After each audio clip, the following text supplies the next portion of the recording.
à certains au plus haut niveau, évoque l'hypothèse de s'en prendre directement à lui. Alors je voulais qu'on voit certaines déclarations, notamment le ministre des Affaires étrangères luxembourgeois. Voilà ce qu'il dit. C'est peut-être tout ce que l'on pourrait souhaiter, que Poutine soit réellement physiquement éliminé pour arrêter tout ça. Également, le sénateur américain que vous allez voir, qui dit la chose suivante: la seule façon pour que ça se termine, c'est pour que quelqu'un en Russie élimine ce type.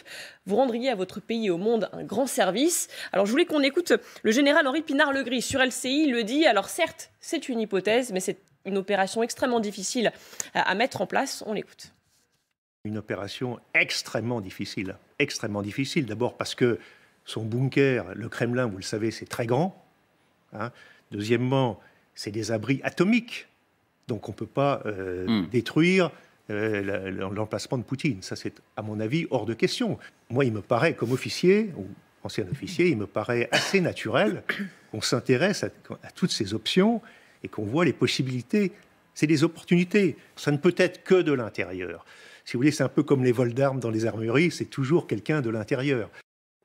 Très intéressant. Sergueï Girnov, vous avez connu au KGB, dans les années 80, Vladimir Poutine. Cette question, vous l'entendez souvent, est-il fou? J'aimerais avoir votre avis. Vous l'avez approché, vous avez une vision, une conception du contour psychologique de ce personnage. À l'instant, Sabine Caligari disait que c'est un personnage paranoïaque, mais que pour autant, il n'est pas fou et il n'est pas du genre à se lever la nuit pour appuyer sur le bouton. Quelle est votre appréciation de la psychologie de Poutine? Quand je l'ai côtoyé, c'était un tout petit élément. Hein, c'était rien. Hein, c'était un petit officier provincial qui rêvait de faire une grande carrière dans l'espionnage. Donc pour ça, moi je l'ai côtoyé en 80 quand il m'a interrogé. Et donc j'ai senti qu'il avait beaucoup de plaisir à exercer le petit pouvoir qui lui était accordé quand il a quelqu'un pour interroger. Et donc, il a fait tout pour m'intimider. Malheureusement, il est tombé sur le plus fort que lui, parce que moi, j'étais arrogant. Je appartenais à la meilleure école supérieure soviétique avec le petit-fils de Brejnev à mes côtés. Et donc, je lui ai tendu un petit piège. Mais cette volonté de faire n'importe quoi un peu pour atteindre ses buts dans sa carrière, je l'ai senti quand même. Et puis il y a l'école, surtout en 1984, il est envoyé à Moscou pour suivre une année de formation pour devenir un espion, pour partir à l'étranger. Et l'école, au bout d'un an, a écrit « Cet homme n'arrive pas à mesurer les conséquences dangereuses de ses actes, et donc il est dangereux pour lui-même et pour le service n'en veut pas ». Et donc le service le renvoie à... Humiliation. Humiliation pour lui, bien évidemment, parce qu'on le renvoie à Leningrad, puis après, il arrive à partir quand même... Est-ce qu'il est paranoïaque ? Il est paranoïaque, ça c'est sûr et certain, parce que déjà... mais il est devenu paranoïaque quand il est devenu chef d'État. Quand il est devenu chef d'État, il développe, et surtout, je dirais que en fait, le basculement, ça s'est passé en 2012. Oui. En 2012, parce que d'abord, il a cédé sa place à Medvedev. Il croyait Medvedev, c'était un petit clown, hein, juste pour lui tenir le siège au Kremlin. Et en fait, Medvedev, le petit clown, est devenu populaire. Est devenu plus populaire que Poutine. Et il y a eu des manifestations en décembre 2011. Et Poutine a eu peur. Et quand il est revenu, là, il est devenu le Poutine de maintenant. Ça veut dire que le Poutine de maintenant, il date de 10 ans. Et plus ça progresse, en fait, la dernière touche, c'était le Covid. Le Covid, tout le monde était isolé, donc il avait la peur blanche de tomber malade de cette maladie. Et là, on raconte des choses extraordinaires qui se passent au Kremlin. Il fait arrêter les gens pendant des semaines pour qu'ils restent en quarantaine, juste pour venir lui raconter quelque chose.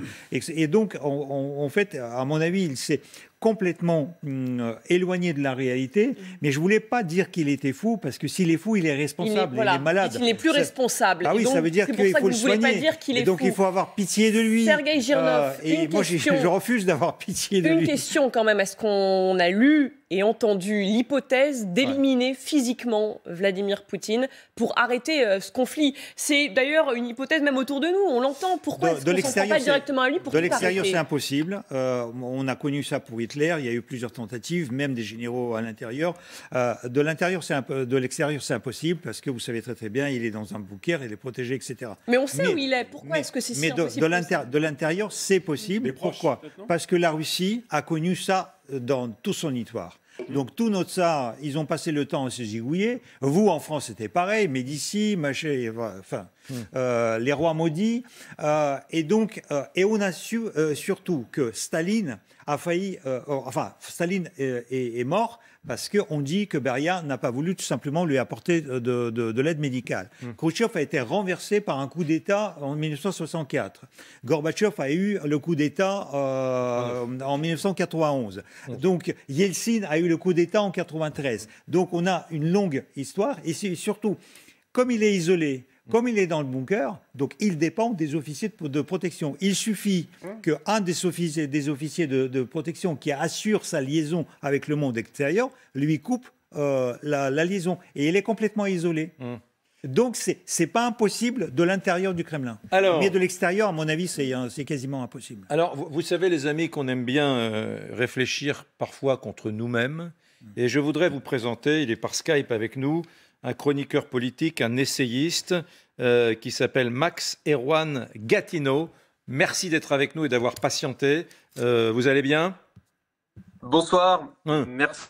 C'est un peu flou, vous auriez dû passer un petit coup de sopalin sur votre écran, mais on vous devine quand même. Vous avez signé une tribune assez étonnante et dans le Figaro. C'était aujourd'hui, non, ces jours-ci? C'était hier. Hier. Et dans cette tribune, finalement, sans justifier l'agression de l'Ukraine et l'invasion de l'Ukraine, bien sûr, on n'en est pas là du tout, mais vous semblez dire que, raisonnablement, objectivement, Poutine a des raisons d'être en colère contre l'Europe, l'OTAN, l'Occident.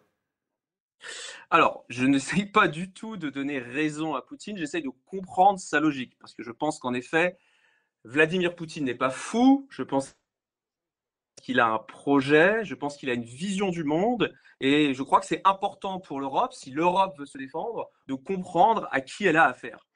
Et je ne suis pas un spécialiste de la Russie, je suis un spécialiste de l'Europe centrale, et je crois que pour essayer de comprendre l'évolution de Poutine, on peut essayer de revenir à une époque, les années 90, où, comme l'Europe centrale, la Russie a dû sortir difficilement du communisme. On est dans une époque que Ivan Krastev et Stephen Holmes, deux grands universitaires américains, appellent l'ère de l'imitation. On est dans une époque où, au fond, l'ensemble des pays du monde, et notamment l'Europe de l'Est, et j'inclus la Russie dans l'Europe de l'Est, est appelé à imiter le modèle occidental, le grand vainqueur de la guerre froide. Pour l'Europe centrale, cette période d'imitation est synonyme d'enthousiasme. On aspire à se conformer à un modèle désirable en soi. Pour la Russie, au contraire, les années 90 sont assez terribles. Vous avez des indicateurs économiques et sociaux qui montrent que ce pays dépérit. On a une Russie anomique avec des taux de suicide qui explosent. Et au fond, Poutine arrive en l'an 2000 au pouvoir, non seulement pour rétablir évidemment cette situation délicate, mais pour aussi, et il le dit très clairement à l'époque, émanciper la Russie de cette injonction à l'occidentalisation. Oui, mais là, Max